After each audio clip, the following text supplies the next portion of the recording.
how does a meal that features, eating raw, squirming sea creatures and drinking heavily aged world-class wine, how does it end with a group of people craving a bowl of cheap, free noodles? I mean, it sounds like a joke, right? Yeah. But it's actually, it's a fascinating reality. Right.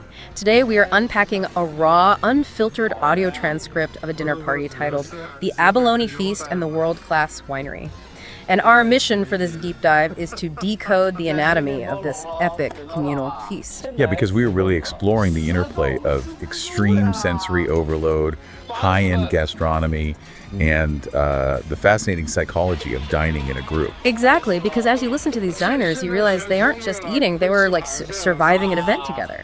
It is quite the document to analyze. We are not just looking at a menu or a standard restaurant review today. Definitely not. We are looking at a psychological case study of consumption, human biology, and how our brains process extreme stimuli in real time. The scale and intensity of this meal is just staggering. I mean, the diners sit down, and the transcript makes it clear they are deliriously hungry. Oh, they are completely starved. Right, they are literally joking about eating spiders or foraging for grass because they are so hungry. And to kick off the feast, they ordered 10 abalones for 80 yuan. Which is an aggressive way to start. It really is. Yeah. But they don't ease into the meal. They eat the abalone raw. And not just raw, I mean, they're actively seeking out the ones that are still moving. One diner even complains that the abalone is too cold. Which is a remarkable starting point from a culinary perspective. Abalone is traditionally, it's a delicacy. Right, usually it's cooked, right? Exactly. It's often slow cooked, steamed, or carefully braised to tenderize that dense muscle.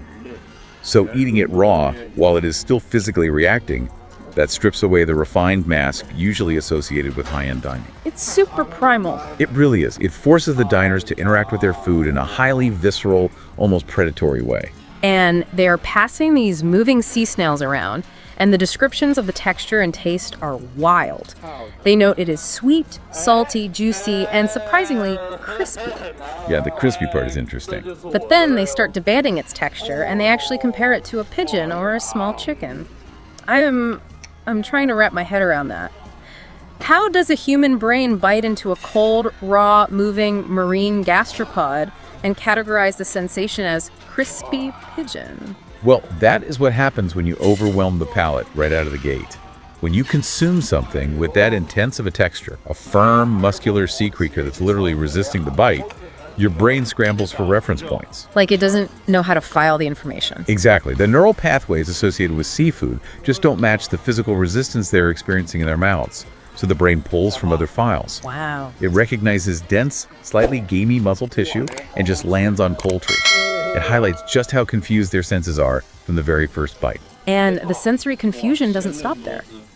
Immediately after the moving pigeon-sized abalone, they pivot straight into a squid hot pot. Which is another intense dish. Right. And this isn't a delicate broth to warm them up. It features a sauce so intensely sour, sweet, and spicy that one of the diners, a Kai, I think he actually pauses the meal to remark that he has never eaten such a salty sauce in his life. Yeah, it's pure overload. Okay, let's unpack this, because if a traditional multi-course meal is a gentle hike that slowly builds to a scenic peak, this dinner party is an extreme sport. They are trying to sprint a marathon in the very first mile. That's a great way to put it. But I have to push back on the logic of this menu. Doesn't starting a meal with squirming, cold seafood and an aggressively salty, spicy sauce just blow out your palate? Like, don't you just scorch the earth and ruin your taste buds for everything else that follows? From a classical Eurocentric culinary perspective, yes, you are completely numbing the tongue. But what's fascinating here is the social and evolutionary function of that sensory overload. Oh, interesting. So it's not about the flavor. Not really. This extreme start isn't about tasting delicate notes of fennel or citrus. The combination of intense hunger, the moving creatures, and the shock of that hyper-saline spicy sauce, it acts as a biological icebreaker. A biological icebreaker, like trauma bonding over dinner. Precisely. When humans collectively experience extreme stimuli, like biting into a squirming creature or enduring painful spice, the body releases a surge of adrenaline and dopamine. So they're getting a literal high from the food. Yeah, exactly. The dinner table turns into a shared battlefield. You can hear it in the transcript. They stop being polite colleagues and instantly drop their pretense. Because you can't be formal when you're sweating from chili oil. Exactly. The social barriers dissolve because you can't maintain a formal facade when your mouth is on fire. It bonds the group together and establishes a highly energized survival mode tone for the rest of the night. One of the diners actually says out loud, "I just feel like I'm on the battlefield," so they are intentionally inducing a mild fight or flight response to kickstart the party. Which is brilliant, but dangerous for the pacing. Right, because you can't sustain that level of palate-scorching spice forever without physically exhausting the diners. To prevent the meal from crashing, the kitchen has to completely pivot the flavor profile. And that's when they bring in the heavy hitters. Yes, they bring out what becomes the anchor of the feast. They transition to heavier cooked foods, specifically eels cooked over a fire with massive amounts of garlic. But right before this, they eat dragon fruit as a palate cleanser. Which demonstrates a hidden, almost instinctual understanding of pacing amidst the chaos. How so? Well, the sweet, watery, highly porous nature of the dragon fruit acts like a sponge. It physically washes away the sharp salt and capsaicin from the squid hot pot. Oh, so it's literally scrubbing the spice away. Right. It neutralizes the mouth and preps them for the rich, heavy fats of the fire-roasted eel. And it prepares them for the star of the show. They introduce the Kinwalong dragon wine. And it's funny, the diners suddenly shift from talking like survivors to talking like sommeliers. The tone shift is really dramatic. It is. They note the wine comes from a world-class winery. And the transcript gets incredibly specific about the chemistry and history. It mentions that the quantity of the wine has declined after growing and breeding, resulting in a long-lasting fragrance. Now, I read that and got tripped up. Wine doesn't breed.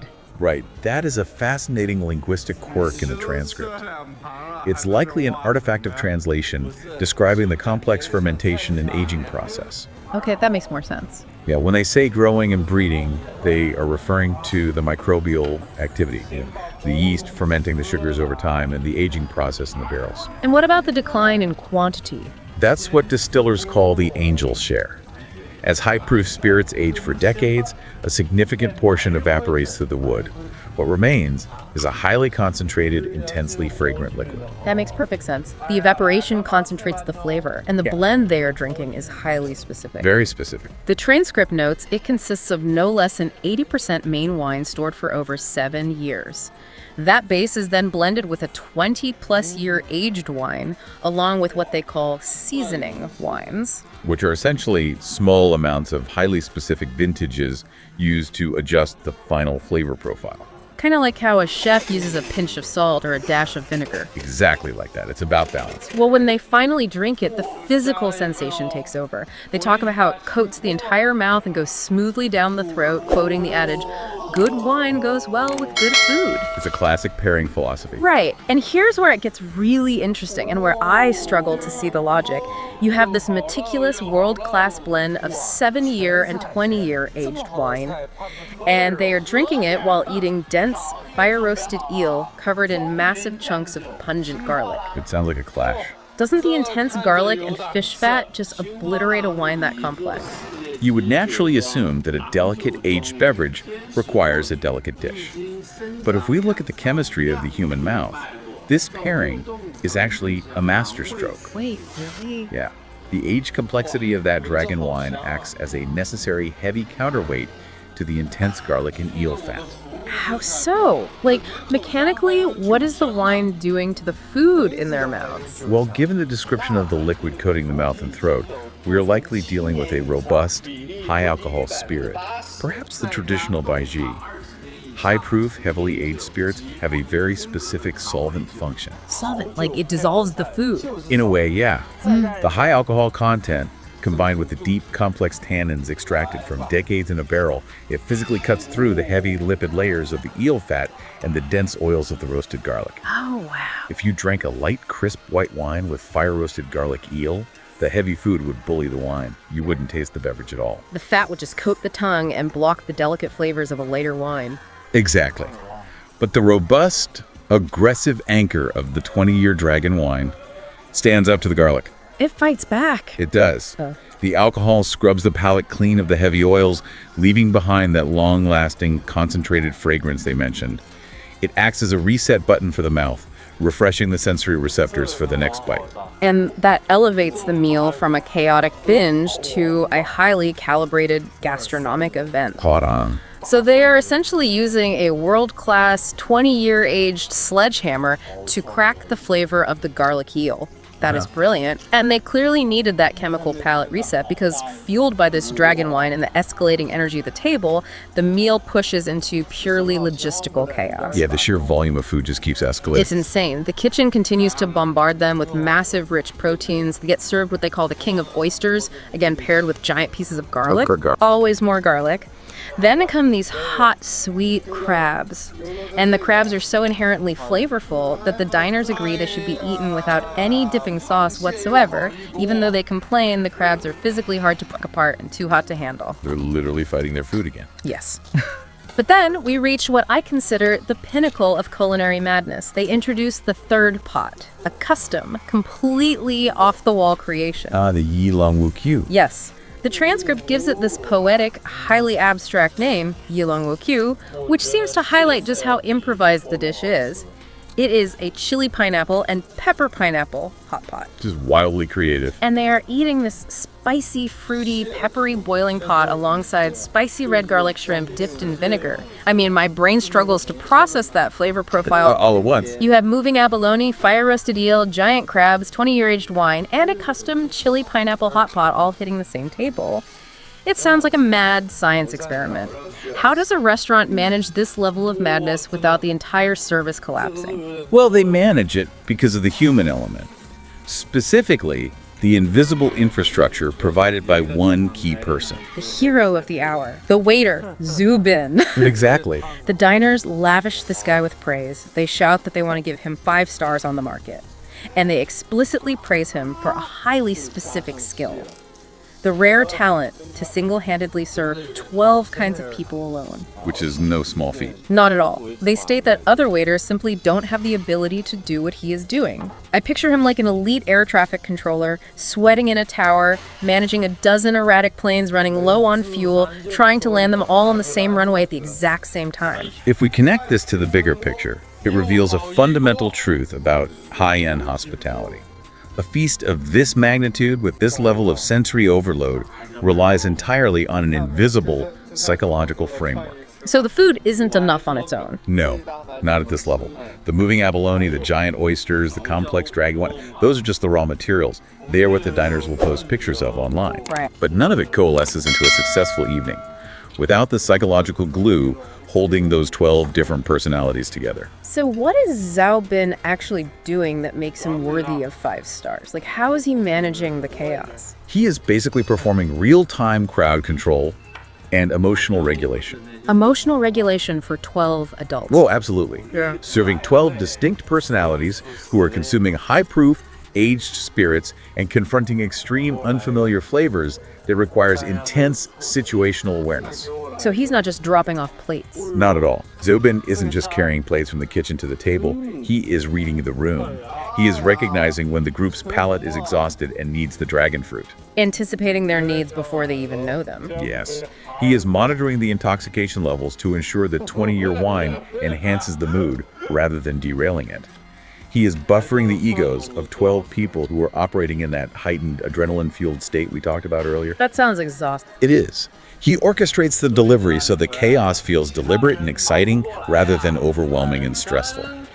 Without that level of intuitive service, this dinner party devolves into a stressful disaster. He's the maestro of the madness, conducting the timing of the spice and the alcohol. You know, even maestros have to put the baton down eventually. And this brings us to the fascinating, highly ironic reality of how this extravagant night actually ends. Yeah, the come down is incredibly stark compared to the adrenaline of the first few hours. It is a massive crash. It's 9:50 p.m., and a minor tragedy has struck. Because the meal has gone on so long, they have missed the kitchen's window to get durian for dessert. A true tragedy. But that's not the surprising part. The true irony is that despite eating raw moving abalone, fatty fire-roasted eel, giant oysters, sweet crabs, a pineapple hot pot, and drinking heavy aged dragon wine, multiple diners loudly declare that they are not full yet. I mean, it just completely defies basic caloric logic, given the sheer inventory of rich, heavy proteins and sugars they just consumed. And what do they want to do about it? After spending top dollar on world-class gastronomy and 20-year aged spirits, they decide they want to leave the restaurant and eat up to 3 bowls of basic, cheap, free noodles. The contrast is just amazing. One diner actually says, I can have 3 bowls of noodles. I know there's a free one. So what does this all mean?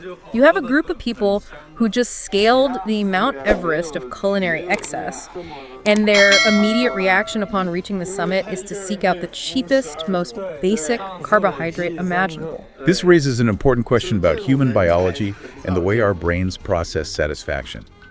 What we are witnessing at the end of this transcript is the paradox of satiety. The paradox of satiety. Walk me through how someone eats 10 courses of seafood and still feels hungry.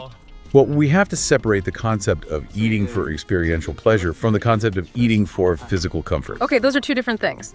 Very different.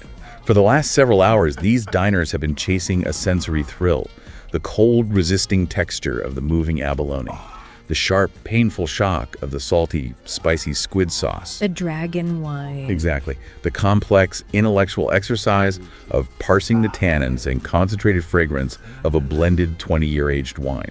All of those elements require massive amounts of cognitive processing. Because it's all so new and intense. Right. They stimulate the brain, trigger dopamine releases, and spike the heart rate. So the meal was essentially a multi-hour neurological workout. Yes, that's exactly what it was. They have exhausted their palates, and they have depleted their dopamine receptors by riding that wave of extreme luxury and shared trauma. Wow. But here's the biological catch.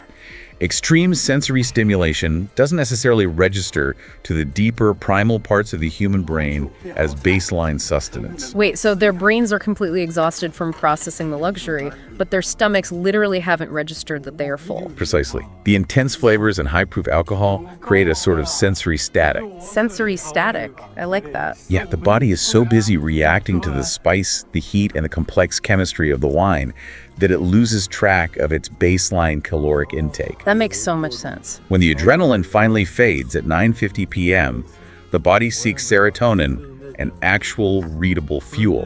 The exhausted brain no longer wants to decode its food. It craves simplicity. Enter the noodles.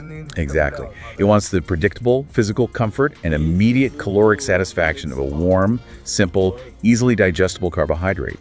The luxury tires them out. The noodles bring them back to baseline. That is profound. They had to subject themselves to the squirming abalone, the chili pineapple hot pot, and the world-class dragon wine just to remember what it feels like to actually want something simple. Yeah, it's like a reset. The extreme excess was just a vehicle to make a bowl of cheap noodles taste like a revelation. It completely recontextualizes the whole dinner party. It forces us to look at our own consumption habits, not just with food, but with how we navigate a world of constant overstimulation. And it leaves us with so much to unpack about why we crave what we crave. Which leaves you, the listener, with a lingering question to ponder long after this deep dive ends. Okay, let's hear it. The next time you find yourself seeking out a highly curated, overwhelming experience, whether that is a lavish multi-course tasting menu, a frantic, action-packed vacation, or even a dense, highly complex piece of media, ask yourself, are you actually satisfying a deep internal hunger? Or are you just exhausting your senses, deliberately tiring your brain out so you can finally truly appreciate the simple, quiet, free noodles waiting for you at home?